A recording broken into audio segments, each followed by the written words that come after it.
First of all, welcome Tamara to Singapore, and many congratulations on Liberty Society making the SL25 list. Thank you so much. So happy to be here. So thanks for giving us the opportunity to have a quick dialogue. Let me start the conversation by asking you the motivation behind setting up Liberty Society. We really saw three problems. The first is the younger generation, that will be 50% of the world's population in 10 years, are demanding for brands and corporates that vouch for sustainable values. And then second fact is 70% of the world's waste and contributor comes from corporates. That means that gives us a reason to work with corporates and the young people who are consumers of these brands. And third fact is the fact that 1 out of 3 women in the bottom of the pyramid are facing discriminations and sexual violence in some sort of way. So for us, Liberty Society, I created this 5 years ago, a social enterprise that upcycled corporate waste, turning them into corporate merchandise to enable circularity while empowering the bottom of the pyramid women to get income. Oh, that's brilliant. So upcycle waste, empower women, it's a win-win-win story out there.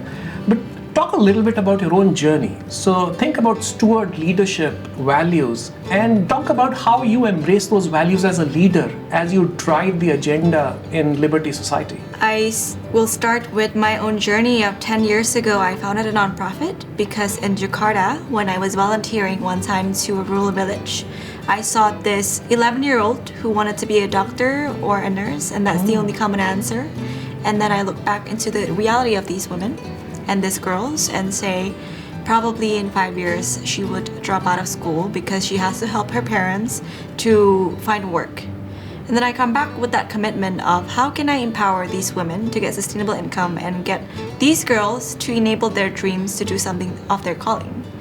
So the principle that I really believe that installed in me is because my years of 10 years in nonprofit, I started that to do child sponsorship and microfinance and education center for these girls in Jakarta. I saw how education itself is not sufficient without financial empowerment to get women out of poverty. And with that comes a business, and the social enterprise comes 2 things that I want to do. Number 1 is how can your product and services love people well, and for me it's consumers and our beneficiaries through every sales that we make. Number 2 is every people in my team, they're able to live to their true calling and gifts, whatever it is that God has given them. Because from these women and these girls that I saw in these school, they have different skill set, and how can I just enable that through my platform, Liberty Society? So in our company, 20 people team, we have 3 values: integrity, excellence, and compassion. I think those are very generic values, but I'll tell you how that practically looks like for me in my leadership. I have a lot of people since I was 14 who poured out and mentored me and believed in me. And in that same value, I truly believe that in entrepreneurship, the main engine is compassion. How do you wake up every day? And for me, it's so excited to do sales, so excited to type out an email, just because I know I'm gonna inspire generosity of my corporate clients and of these brands to do good. So I keep telling my team, hey, do your best to your best ability in excellence. So you go the extra mile for them, and you do what you set out that you say you will do. That's a part of integrity. And then you do it and in behalf and in the heart and the spirit of loving your client. Don't tell me you're gonna be selling merchandise. Tell me, how are you solving the client's need? Love the values, love the vision and the mission of the organization, but you're also a CEO running a social enterprise. And with being a CEO comes the pressure of driving profits, and also in your case, balancing that with the social agenda. How do you balance this push and pull? You know, I keep to my North Star metrics. Easily said, 1,000 artisans, 100 tons of waste, 10 million corporates and brands and consumers rallying behind this cause. I'll share you a story. I think because we work with marginalized women, refugees from Afghanistan, or trafficked women, domestically abused women, women living under $2 a day, waste bank workers who need to have their food on the table or they sell their bodies. So once we're able to put them in our house of freedom, we call them, our tailoring and entrepreneurship house where they also manufacture our products here, as you can see, What I see is oftentimes when I thought the value proposition of when you give them jobs, that's it. They're able to be sufficient, independent, thriving human being. Oh boy, I was wrong. So the more that the marketing runs and the products sell, for me, my dilemma was my women that I have so-called wanted to empower becomes depressed and overworked and tired, and it's not serving the purpose of their family members. So at that point, I had to say no to some of these orders. I had to lose some profit, lose some revenue, to the question of my board members and investors, for me to be able to say, you know what, I'm revisiting my theory of change, vulnerably saying that this model doesn't work, what I set out to do to free women out of poverty. Because when we talk about poverty, my definition really expanded. Not just financial, but it's often spiritual, mental, emotional, and other things. So I think that was one of the compromises that I have to make. So as a result, I shut down my manufacturing facility. We started off as a manufacturing company. So a lot of people were wondering, so what's your impact? So in the 2 and 3 years that we started out our House of Freedom centralized facility in Tangerang, in suburb of Jakarta, we were able to train 100 people and employ 50 women. When I made the thing to shut it down, because I think there was a couple of problems with them asking for more money with every order. I think that defeats the purpose of us wanting to empower their mindset from just asking all the time. So changed my model, asked for mentorship, and then we came up with separating our hybrid enterprise to a business and a foundation. The foundation now ends up in less than 1 year. We started in January. We were able to train 500 people, expanded to 5 centers, not just one. And I think as a result, I can see that the increase of income is independent of us. So for us, that's success because they don't need our order to be financially sustainable, and they can be independent adults. Very compelling mission, Tamara, but I would love to dig deeper into the compromises perhaps that need to be made as a CEO running a social enterprise in balancing short-term priorities with the long-term mega vision that you have for Liberty Society. I think that speaks to it, where we had to separate our organization to 2 different impact metrics. One still pursuing profit-oriented KPIs, the revenue goals, and the marketing awareness, and so forth. The other purely focused on how many people have we trained, how many hours of productivity that we have given to these women, how many in monetary value have we given and contributed to the society. And you talked about the ethical dilemma earlier about helping women and empowering them, and in the process not making sure that they have time for their family and they're taking care of the family and so on. Would love for you to build on that a little bit. As you think about Liberty Society expanding beyond what it is now, what else do you need to do as an organization and as a leader in that organization to take care of that dilemma and maybe many more dilemmas that you are wrestling with? I think this is a common problem where scalability is the demand of the world and what success entails. Oftentimes, number one, we have to slow down our pace to catch up to the integrity of the impact reporting, the depth of impact, not just the width. We can easily compromise on the quality of that. So secondly, it's the culture that I'm building in my own teams. This also speaks about 1 year, I think it was December. I told my team last year, you know what, you're burning out. We're a social enterprise with this mission externally. What are we doing internally? So I had to force my team, and I completely said, sales team, drop all of your sales metrics and KPIs and goals. Let's just restart. How can we serve our clients and consumers better? So that time I had to ask, am I really solving the sustainability issue? Because we started with the women and then we started with the environmental part. Or are we just becoming a gimmick for customers? Took a look at the annual impact report. How many waste have we upcycled? 4 tons. That's 0.4%. Then that's 4% out of my 100 tons goal.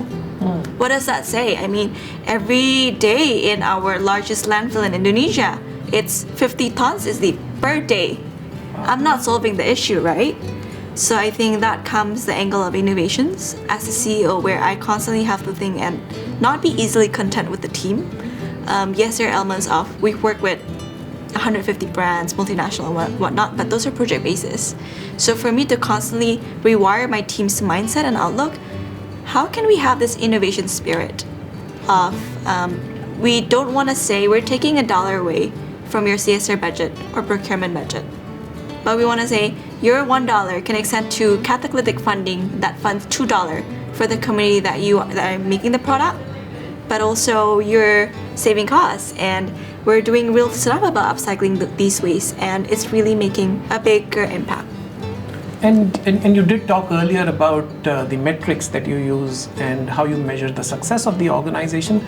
Talk a little more about that and explain, if you were to evaluate the success of Liberty Society, what are the top 2 or 3 things you would measure, both internally and externally, in terms of impact to the society and environment? These, I think, environmental, social, and awareness. And you might be wondering why awareness. Sustainability is a niche industry.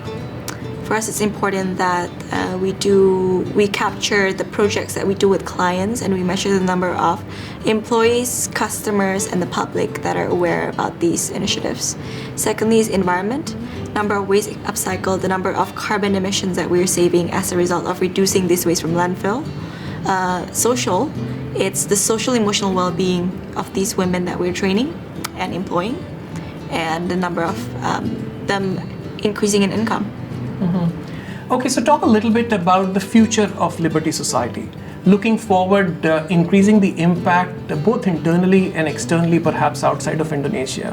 What is the aspiration, and what would you like to see Liberty Society shape into over the next decade or 2? Firstly, it's a lot of corporates right now are asking the questions of what do we do with our waste? The reality is perhaps of those waste that are given to us. For example, airplane seats cover that are recycled and refurbished every year. It's about a few tons just from one airlines every year. 70% of those waste are from our side are not being able to be upcycled. So we continue to ask ourselves questions, and that comes innovations for the different type of waste that we are yet to do in the future. We can do plastic, textile, and cardboard, paper. We are looking into organic waste and banner waste, coffee waste, and so forth. And looking forward towards the women empowerment side. My hope with having now this hybrid model organization is that we can create decentralized manufacturing with these women. So when a client comes to us saying, we have 50 stores across Indonesia, this is a real problem that we're facing. And then they're saying, can you collect those waste and turn them into something? I said, I can't. I only have 5 production facilities in Java Island, the biggest island. So the CSR money that we're getting from our foundation's end becomes catalytic fund to start off these decentralized production sites. So in the hope of that later on, as we scale up these communities locally, very, very ground level, bottom-up approach, then we're going to be able to meet the client's demand, where they're not telling us, I have a 1-month collections waste, but now we're talking about, here's my operational waste. Mm-hmm. Give it back to these communities, and then we're processing it at scale, bigger impact.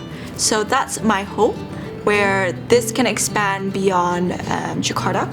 This can expand to nationwide solution that ultimately it can help empower also women in other countries, similarly to Indonesia as a third world, to be able to replicate the model. Okay, so before I close, Tamara, anything else you want to add?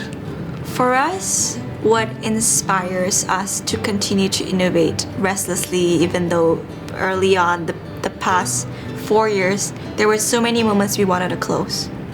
It was only these past 6 months we reached that inflection point where clients and consumers are looking for us. So before 20% to 10% inbound, now it's almost 100% inbound that we're getting instead of outbound. What that speaks to, it is so encouraging that all of this education that we've done for the years is bearing fruit in the form that we have managed to successfully grow the industry appetite for sustainability. So I would say my encouragement for the people that would be listening to this is just follow the needs of that one person, that one woman that you start to set out to help with. What does she needs? Because from that birthed out our innovations to create a B2B model, not a B2C model. And then from that waste that you're seeing from the oceans, and then where will it end up?